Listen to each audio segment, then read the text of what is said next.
His fears match those raised by Israeli officials that Iran will step up their response to the airstrikes.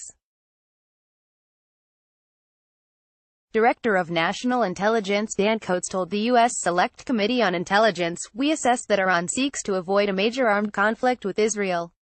However, Israeli strikes that result in Iranian casualties increase the likelihood of Iranian conventional retaliation against Israel." Hassan Rouhani and Benjamin Netanyahu. Image, Getty. The Israeli attacks are a result of Iran's presence in Syria, as well as the supplying of weapons to Hezbollah, who have dug in along the Israeli-Lebanon border. Mr. Coates added, Iran's efforts to consolidate its influence in Syria and arm Hezbollah have prompted Israeli airstrikes as recently as January 2019 against Iranian positions within Syria and underscore our growing concern about the long-term trajectory of Iranian influence in the region and the risk that conflict will escalate. His concerns reflected those expressed by Israeli President Reuven Rivlin on Monday, who warned Tehran would likely intensify its responses to Israeli strikes. He said, "I believe Iran will retaliate with a greater force in Israel's north."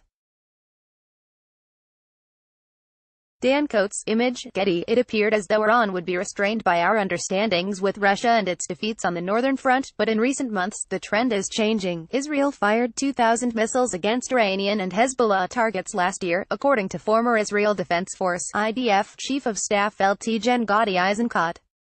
Despite those attacks, Mr. Coates claims Iran has continued to pursue permanent military bases and economic deals in Syria and probably wants to maintain a network of Shia foreign fighters there. Earlier this month, Benjamin Netanyahu said Israel has a permanent policy of preventing Iranian entrenchment in Syria.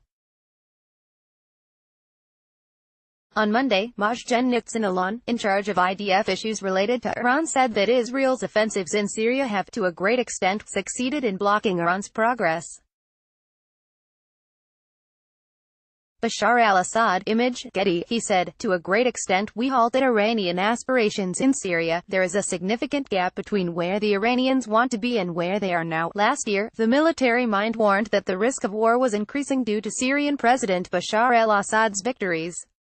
Assad is backed by Iran, Hezbollah and Russia in a civil war with Syrian rebel groups.